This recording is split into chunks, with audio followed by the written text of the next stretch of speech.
How's it flying, guys? It's LanceCarlBlock30, and this is an impromptu one. At the time I'm recording, it is late at night on the, I should know this, 8th of March. This video is not going to come out in the morning after, like the one I just recorded will, which was Summertime Record. So those who seen that one already by the time this comes out, yay. But yeah, this is gonna go out a few days later so as to give the creator, who's Josh Scorcher, time for his video to get more views. So just a kind of a principled thing that I'm gonna do. Anyways, this is top 5 Kingdom Hearts worlds. Oh boy, considering I just recently did a live stream of the entirety of Kingdom Hearts 3, which is in a playlist on my channel, by the way. Definitely go check it out. There's some good moments. I don't know. I may eventually have a highlight reel. That's not in the immediate future, though. I might hire an editor for that one. Anyways, though, so this is top 5 Kingdom Hearts worlds by Josh Scorcher. I've reacted to some of his videos before in his every episode of MLB and 10 words or less videos, which I've done, which I've reacted to all of those so far. But anyways, let's go ahead and do this. Link to the original video will be in the description. I hate that every stinking time I click on the full screen, it seems to want to start. Don't do that. I'm not quite ready. I'm just getting it there. Anyways, go watch Josh's video before you watch me react to it, because he does definitely put some time into these lists. Anyways, let's go.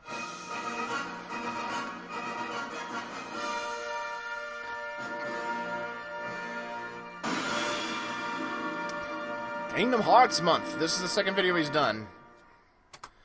I briefly debated on whether or not I would react to his video on top 14 Organization 13 members. Those who've played the Kingdom Hearts games will know. Those who don't, like, Organization 13, there's 14 members. Play the games. Anyways. In order. It'll make more sense then. Anyways. But yeah, like, yeah, just go watch that one. Anyways, continuing with this one. No doubt about it, one of the most enticing features in any of the Kingdom Hearts games is the different worlds you visit along your journey. Exploring vast, amazing, original lands, or even getting to travel through the landscapes of some of your favorite Disney movies and seeing the different creative ways our heroes adapt to their new environment. Though some aren't handled better than others. So today we're journeying through 5 of the best worlds the franchise has to offer, but here's a catch. We'll only be covering one world per game, otherwise more than half of them would be from Kingdom Hearts 2. Which is sad because I would really love to go over the Pride Lancer Beast's castle. You can't tell which game is my favorite, can you? I hide it so well. Number 5. Birth by Sleep. I'll get into the finer points of what I think about it later on in the month, but its worlds were pretty decent. Nothing amazing, but it was cool to see Disney worlds that were more focused on the princess classics like Sleeping Beauty and Snow White. Yeah. Quick pause on that one. I thought the worlds were good, but as with all of the games prior to Kingdom Hearts 3, you can feel the emptiness in the worlds with the lack of NPCs to help fill the worlds. But it's... anyways. I was going to worlds and seeing the younger versions of different characters we met in future games. Future as in future in the timeline. Birth by Sleep was a prequel. Yeah. I mean, until From Distance comes around. Hearts is so confusing. It can be. One of the best examples of these was Neverland. Unlike in Kingdom Hearts 1, where we were stuck at the pirate ship the whole time, we actually got to explore Neverland fully here. Not just a bunch of random islands either. We actually got to explore multiple environments from the movies. Skull Rock, the Lost Boys hideout, the Native American village. It was a huge relief compared to being ironically marooned on Hook's ship. Though I do have some complaints. The bosses weren't memorable, and the main characters are still pretty meh, especially with Genius Terra over here trusting someone like Captain Hook. Heck, even the battle with Hook was easy too. Something I never thought I'd say. But even with some mad bosses and dealing with Birth by Sleep's narrow protagonists, Neverland's overall world design and improvement over previous games is what lands it at number 5. And honestly, Peter Pan and Hook help pad the world's humor and atmosphere enough to make it enjoyable too. Though I can't help but think that Neverland was in another KH game before this. Yeah, probably wasn't that good. Oh.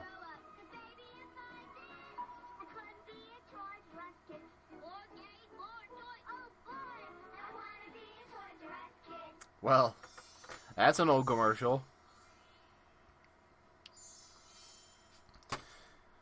To touch note on Kingdom Hearts 358 over 2 days, I know that the original DS version does have actual fight sequences and whatnot, which makes it kind of a shame that the version we got in the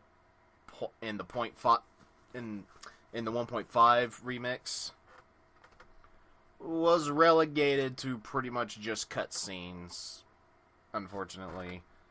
Which is a shame, because I heard that the final battle in that one was really, well, it was long, but it was cool, but from what I heard, anyways. Nearly 2 decades, but it finally happened. Kingdom Hearts finally incorporated the Pixar movies into their ever-expanding universe. Naturally, it'd be a crime if they didn't include the one that started it all, Toy Story. Immediately, we're thrown into a mind of an opening with a rather meta commercial for another video game. Then the actual story begins. Andy and all his toys have mysteriously disappeared, except for Woody, Buzz, Ham, Rex, the army guys, and the weirdo alien triplets. Did you notice how in the corner he said, aka lowering the budget? Sora, Donald, and Goofy enter the scene as action figures, ready to team up with Woody and Buzz to take out the Heartless and crack the mystery of their friend's disappearance. And somewhere along the way, young Xehanort gets thrown into the mix to ruin their playtime. Right off the bat, this world has an absurd amount of detail. Kind of expected when you're the size of a toy in a size world. It's also really refreshing to see a more original story instead of rehashing one of the movie plots with self-insert Keyblade or Duck and Dog interrupting the original narrative's flow. And I kicked myself if I didn't bring up one of the new features highlighted here, giant mecha fights. It's sort of.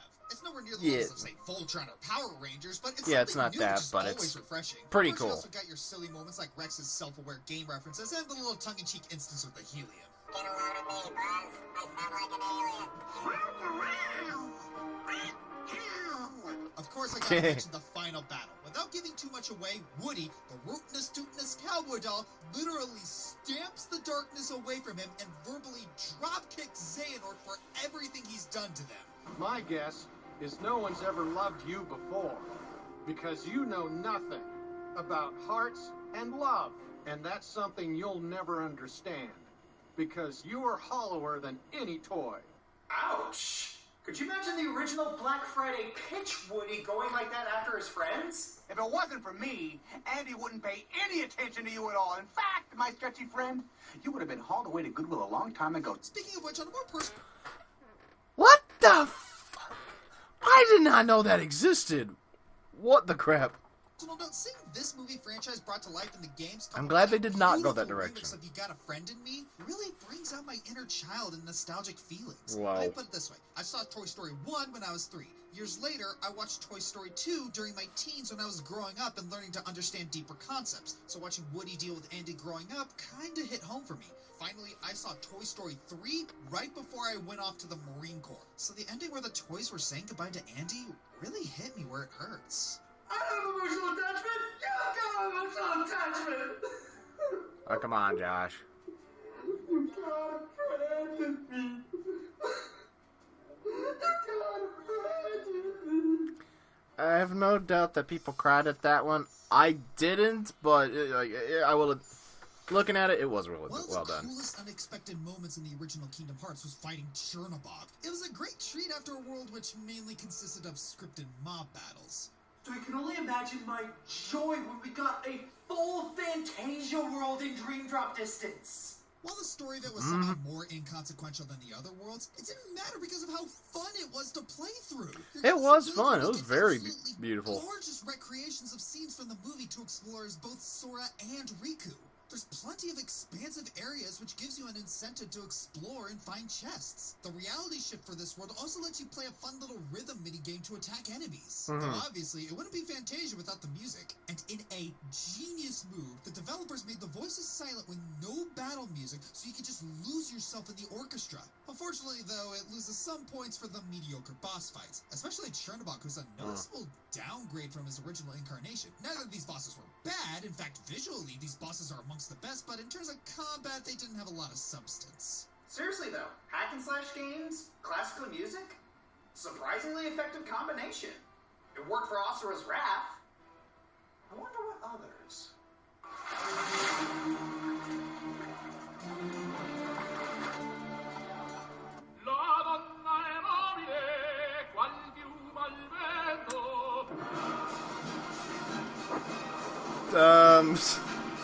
I didn't know.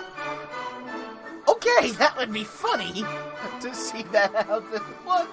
Okay, that's Yay, musical jokes! Dance one. Screw up, Dimmicks. Of course, we had the one jab at Dimmicks. Oh boy. Kingdom Hearts 1. Despite being the first game in the series and having that nostalgia factor, we need to realize that a sizable portion of the game didn't age well. One of these were the worlds. Hollow Bastion. Just when you enter Hollow Bastion, you see this castle above a giant waterfall setting the stage.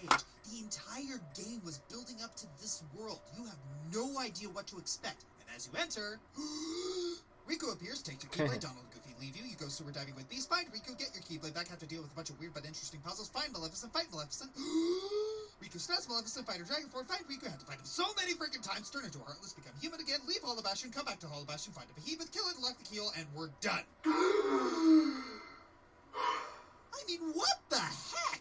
Just in this one world, so much happened. There was a lot that happened in this one world. The library book puzzle, the castle's aesthetic and design, and how difficult the bosses get. Looking at you, Riku Handsome. But even if I do that, I'm leaving so much out. This world was meant to be the climax of the game where every thread comes together and unravels. Friendship is magic. Almost every point's amazing. Nice job. Again, even with all the story points I rambled out, there was a lot I missed on. Thank goodness I have this one per game rule, because talking about the amount of drama and points in every Kingdom Hearts game it appears in would be insane. Because every time it appears, the drama is turned up to 11, and it hits it out of the park every time. Even in Recoded.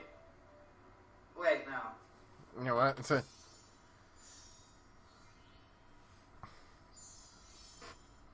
main goal of any sequel is to take the original product and improve upon it. In Kingdom Hearts 1, you had Hollow Bastion as the last big world before the end, and boy would that be a tough act to follow. So many good bosses, so many plot twists, and a really interesting and unique world design culminated in a very memorable endgame experience. So the bar was set high for Kingdom Hearts 2 to do even better. And boy, did it deliver! I'm just going to walk over this way.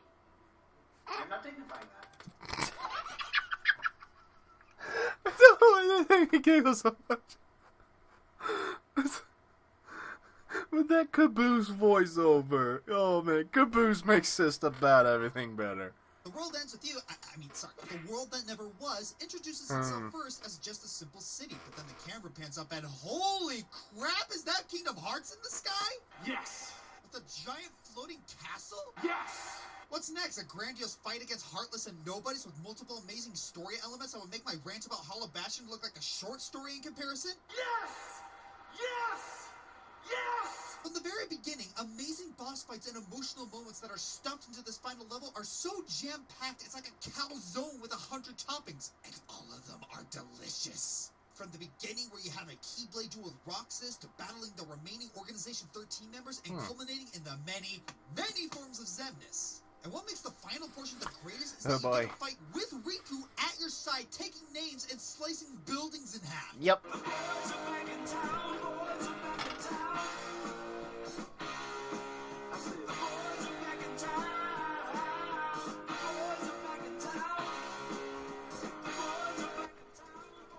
I'm gonna get carpal tunnel from this game. The triangle reaction commands are real. The world also throws you for so many story loops that a roller coaster at Six Flags would be jealous. The emotional buildup that's been going since Kingdom Hearts 1 comes to a head as Sora, Riku, and Kairi are all finally reunited and work together to help save the day. The reunion may or may not be one of my favorite moments. Yeah, you better be sorry. Hug her! Hug her! Hug her! Hug her! Hot girl is hugging you! And aside Hot from just girl a is few hugging nitpicks you. about some plot holes, Riku defeating Roxas, it has every sort of emotional moment throughout. Well, there is one advantage to being me. Something you can never imitate. Really? What's that? Having you for a friend. Then I guess I'm okay the way I am. I've got something you could never imitate, too. This world is the greatest example of how you do a climax to a story. It's big, it's bombastic, and it's beautiful. It is by far a near masterpiece in video game design, and to date, is the best world in the Kingdom Hearts franchise. I'm the Fiery Joker, and see you next week for Top 10 Kingdom Hearts songs. Cut!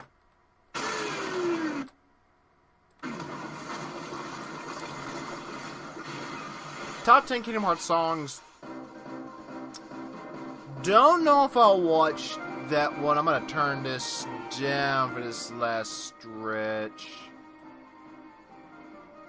Okay.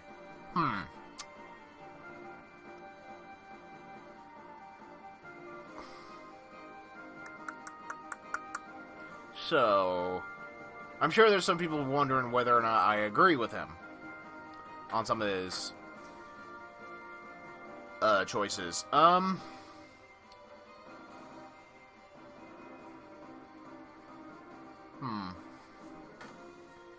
So, let's see. I will have to concede in that I will probably agree with his number one pick. Simply because he's right. There are so many story elements that come together, so many good moments that happen in Kingdom Hearts 2. That probably would have felt more impactful on me if I'd played the games in order. I will admit, I had not played the entirety of Kingdom Hearts 1. My first experience was a rental that our neighbor across the hall in an apartment complex that we lived in at the time had, and we only got, like, we didn't even get off Destiny Islands. That's how little of it I played, but it looked fun still. And then fast forward to middle school, and then my mom gets Kingdom Hearts 2. I get the start of it, like, hey, this looks familiar. Oh, hey, this looks like the same art style. Wait a minute, this is a different character. Something like this isn't the same one I played. But I was like, oh, I kept playing it. It became the first game I beat. So I played the games out of order, at least for 1 and 2, and then Rechain of Memories. I hate that combat system. Enough said. But anyways. So yeah, it probably would have been more impactful to me if I had played the games in order and known the story prior to that game. But I still will admit it was very, very well done. The Hollow Bastion stuff for his number 2. I'm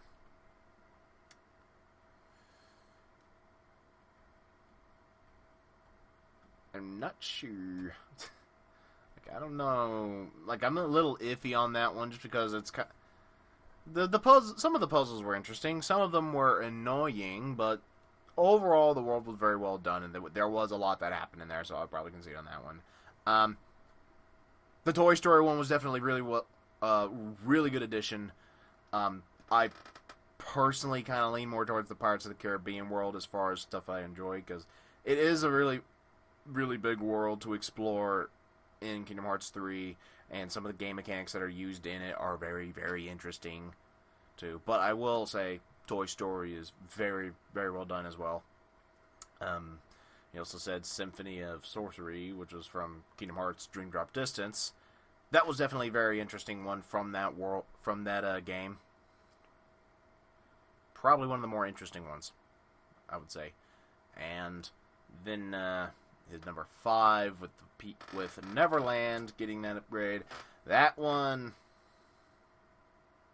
I don't know. I don't know if I would put that at my top 5. Maybe top 10, but top 5, I don't think so. I don't know what I would put my top 5.